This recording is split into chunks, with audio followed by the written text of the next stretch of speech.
The Calcutta Quran Petition, compiled with an introduction by Sita Goel, Voice of India, New Delhi. Contents: Preface to 3rd edition. Preface to 2nd edition. Section 1. Introduction. 1. A government in panic. 2. The judgment misses the main point. 3. Entire Quran is a manual on jihad. 4. The Prophet sets the pattern. 5. The orthodox exposition of jihad. 6. Jihad in India's history. 7. Doctrine of the Islamic State. 8. Muslim Ummah is a military machine. 9. The petition has served a great purpose. 10. A close look at Allah of the Quran. Section 2. The petition and the judgment. 1. Himanshu Kishore's letter. 2. Himanshu Kishore's reminder. 3. Notice from Chandmal Chopra. 4. The writ application. 5. Affidavit in opposition. 6. The judgment. 7. The review application. 8. Review application dismissed. Preface to 3rd edition. The first 2 editions of this book were published in quick succession, July 1986 and July 1987, because it was received with great interest and appreciation by the Hindu intelligentsia at large, in this country and abroad. But the present, 3rd edition has been delayed inordinately in spite of persistent demand after the 2nd edition went out of print in 1988.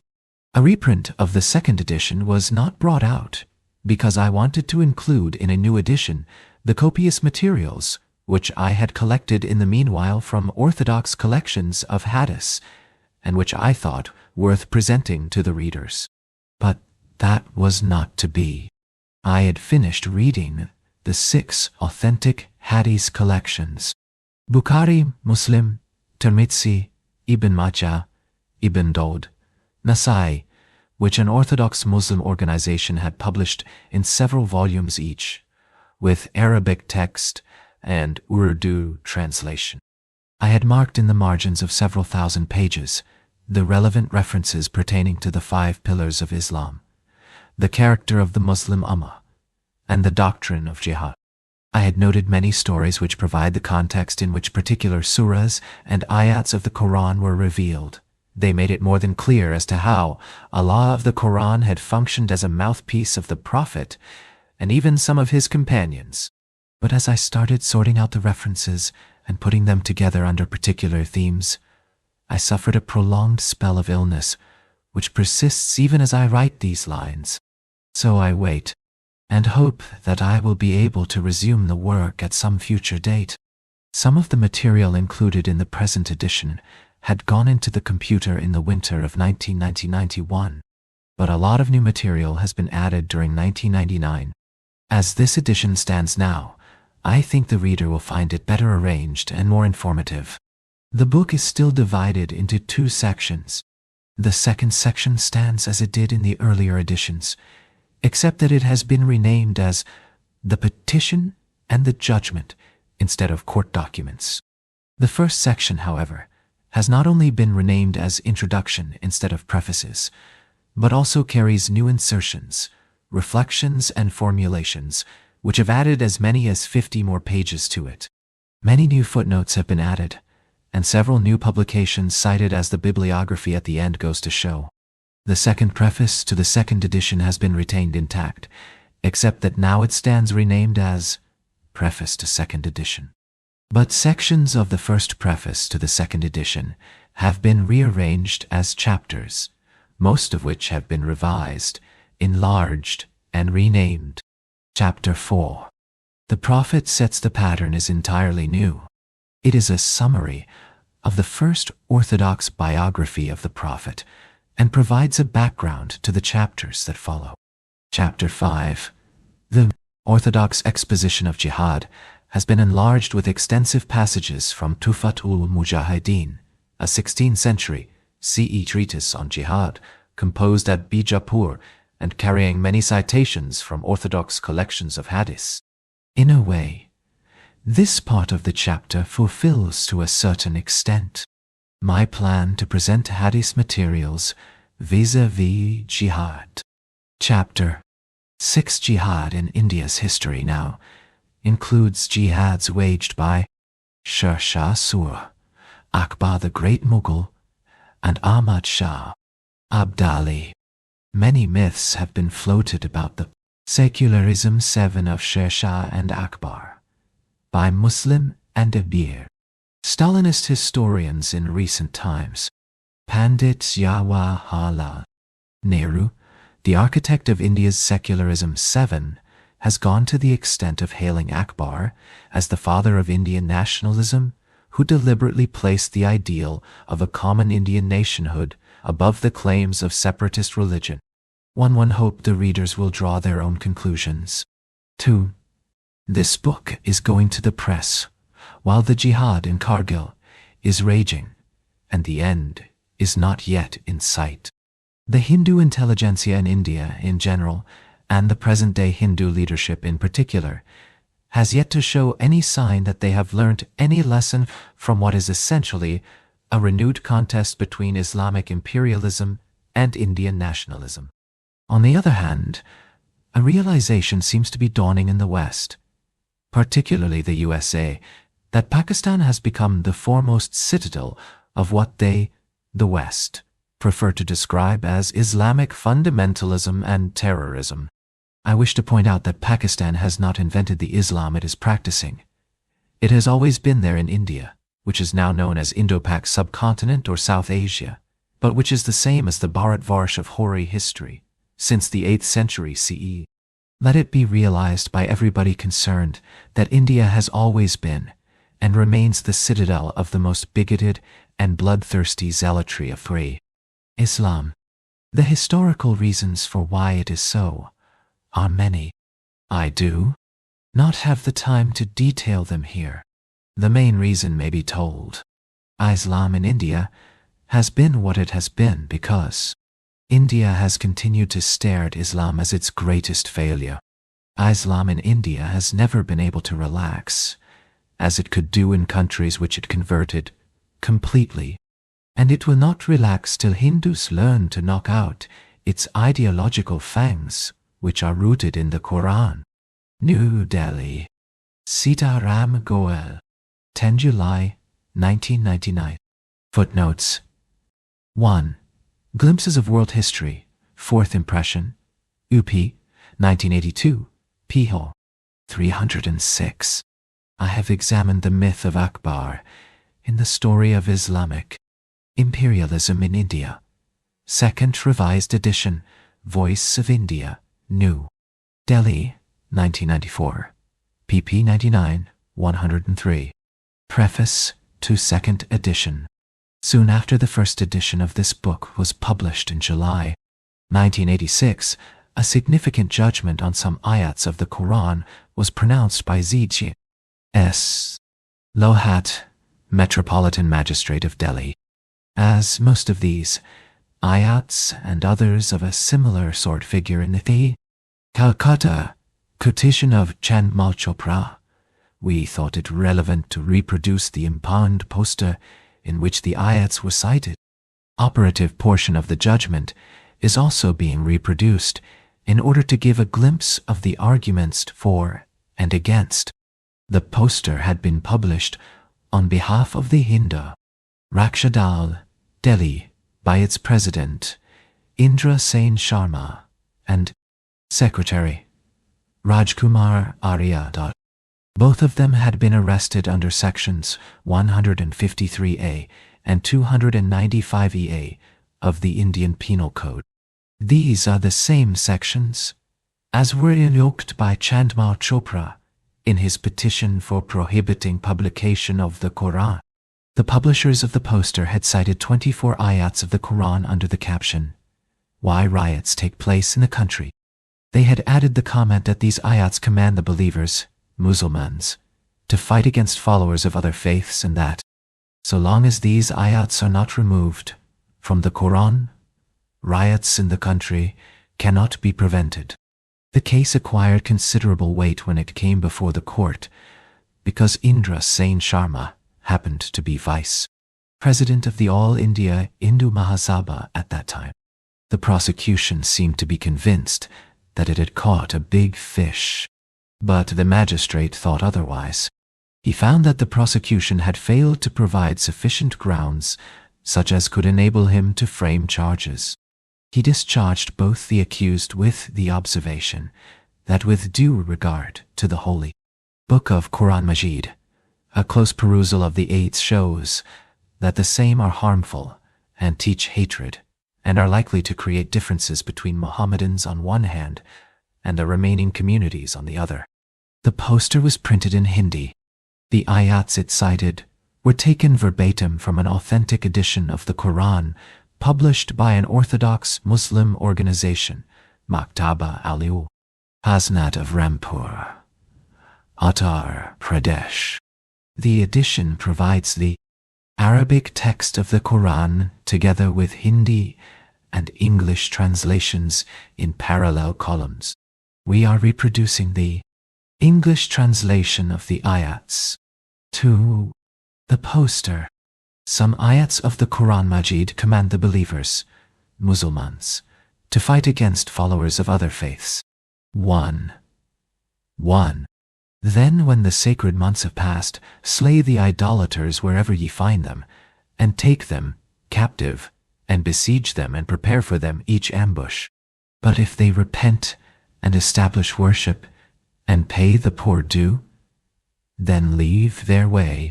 Lo, Allah is forgiving, merciful. Surah 9, Ayats 5. 2.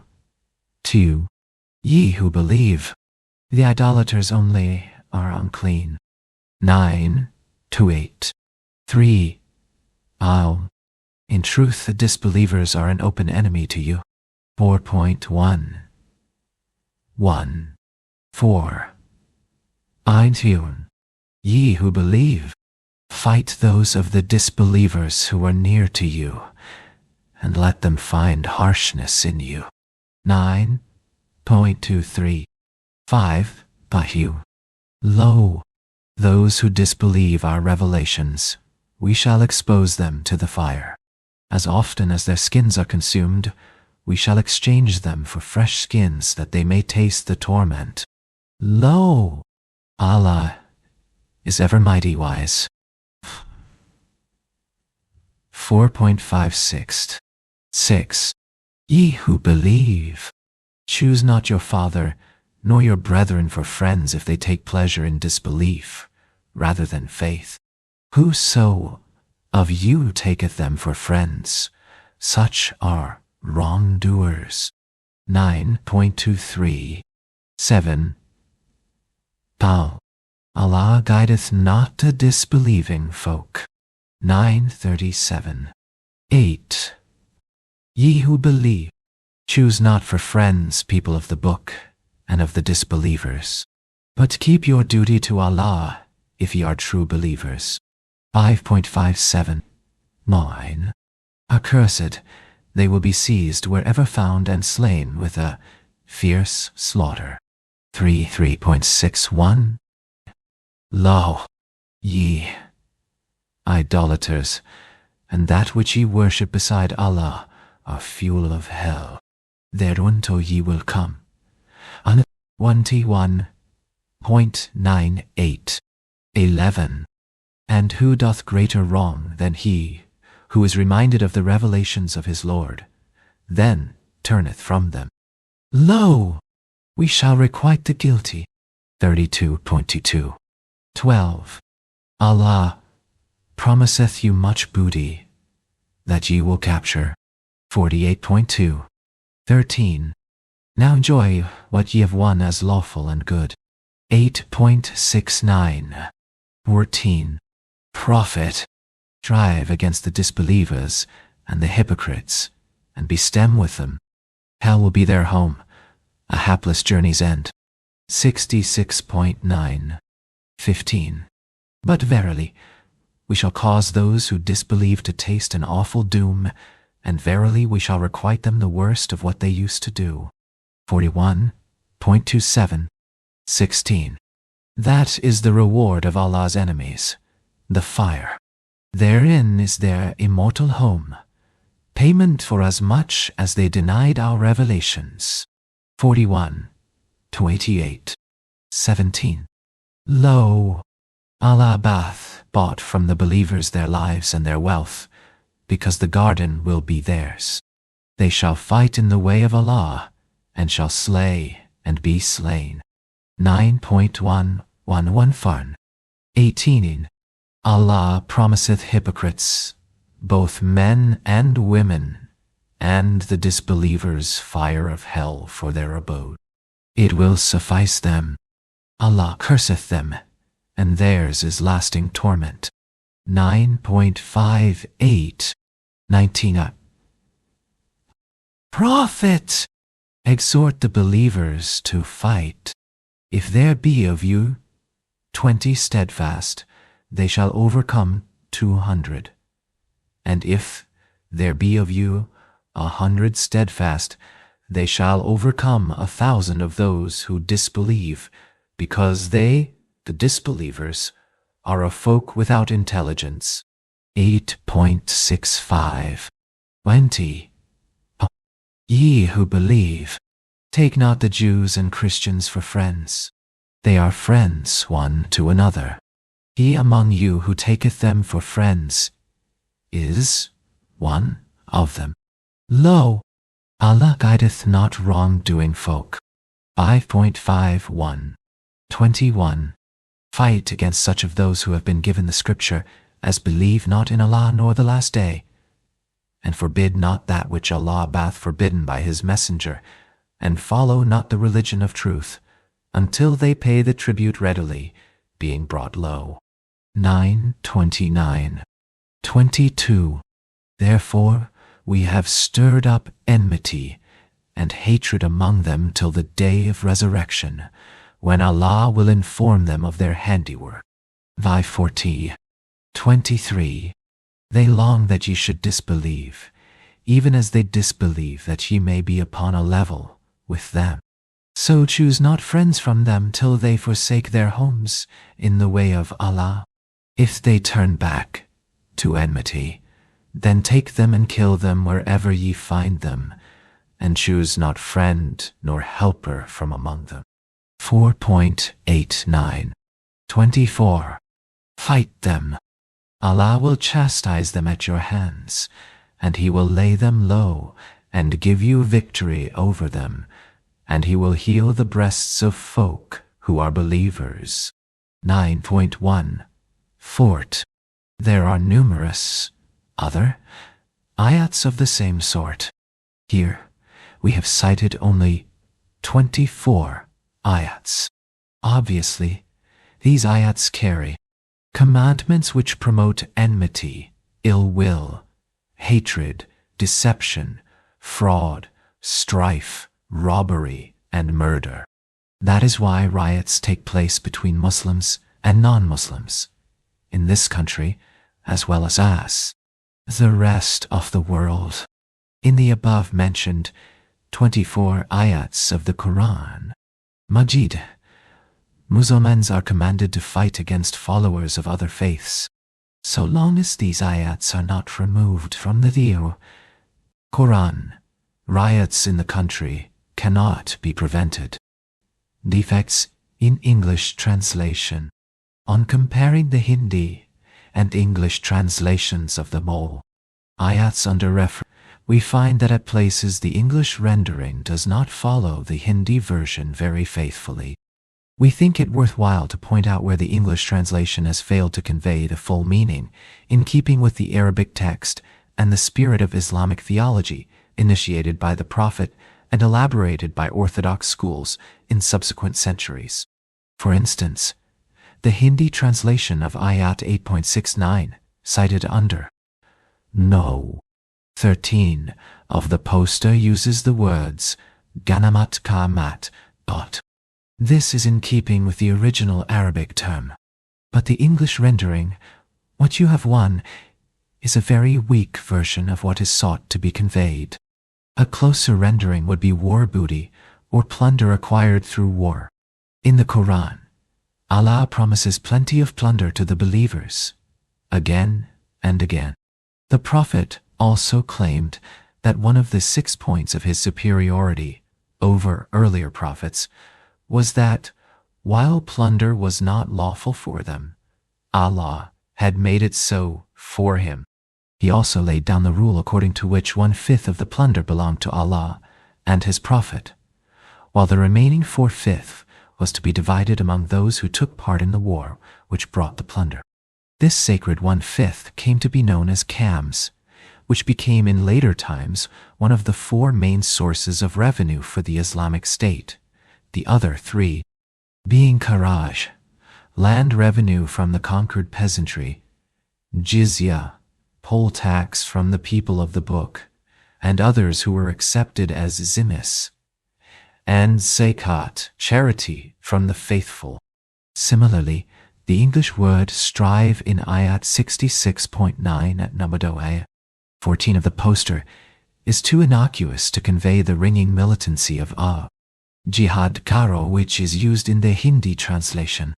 It is true that literally the Arabic word jihad means to strive, but in the mouth of the Prophet, as also in latter-day Islamic theology, jihad is not a mere word like any other. It has become a whole institution, namely, aggressive war for the spread of the only true faith till the kafirs get converted, or humble themselves by agreeing to become zimmis, or are killed en masse. The Prophet minces no words in making jihad an obligatory duty for every Muslim. Allah Himself harangues the faithful to vie with each other in spending their wealth and staking their lives in the way of Allah, which is only a euphemism for jihad. Ayats cited at Nos 1, 4, 17.19 and 21 of the poster make the message from Allah more than clear. This aggressive war was held up by the Prophet as superior to all other meritorious deeds such as prayer, fasting, pilgrimage, etc. The believer Muslim who kills kafirs in a jihad is honored as a ghazi and enjoys a higher status in the Muslim ummah. The believer who gets killed in a jihad becomes a shahid, martyr, and goes straight to the Quranic paradise without having to wait for the day of judgment like the rest of the believers. Again, while the Hindi word yatana in 41.27 at number 15 of the poster is quite close to the Arabic word azab, the English rendering awful doom hardly conveys what is meant.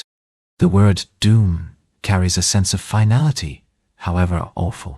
It happens, and the story ends for all time to come. But the torments with which Allah threatens the unbelievers again and again are far more formidable. It is a continuous process in which the victims are subjected to ever more terrible modes and doses of torture. Ayats 456, 21.9, 8, 41.28, and 9.58, cited in Nos Dutch 5, 10.16, and 18 of the poster, tell something of the type of torment which awaits the unbelievers. Terrible and everlasting torment would have been a more faithful translation of the Arabic term. Lastly, the English word garden in 9.111 at number 17 of the poster is a poor rendering of the Arabic word Jannat, which has been used as such in the Hindi translation. Paradise would be a more precise English rendering. After all, the paradise which Allah promises to the believers is no mere garden, however green, well-watered, and full of fruit trees, as well as fresh breezes it may be. What has made it particularly alluring for the faithful throughout the ages is something else. Namely, the bevy of beautiful virgins who never grow old or lose their charms, and who never tire of providing newer and ever more plentiful pleasures to those who have lived or died for the faith. Lusty and lurid descriptions of paradise comprise a whole corpus of Islamic lore, starting with the Quran and the Hadith. The judgment. I have heard learned assistant public prosecutor for the state and counsel of the accused and have gone through the relevant record on the file. The main thrust of the prosecution is that the above words won in the disputed poster tend to create communal disharmony, and with comment is an act with deliberate and malicious intention of outraging the religious feelings of a particular class of citizens of India, and is an attempt to insult the religion or the religious belief of the said class. It is also submitted that aids in the form published in the poster are not available or are the distorted version of the same. There is a dispute that the 24 aids published in the poster have not been taken from the Quran Majid, translated by Goel, Mohammedan writer T. It is found that they are reproduced in the same form as are translated in the said Quran Majid. In my opinion, the writer by writing the above words has expressed his opinion or suggestion, and at the most it can be branded as a fair criticism of what is contained in the holy book of Mohammedans.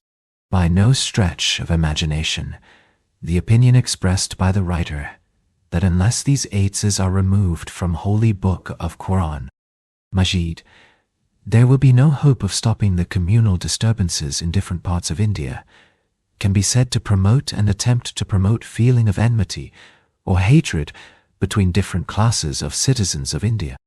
In my opinion, it is a sort of suggestion to the readers, or at the most, a fair criticism, and by publishing such suggestion or criticism, the writer or publisher has not in any way outraged or attempted to outrage the religious feelings of Mohammedan community, nor it tends to create communal disharmony or hatred between two classes.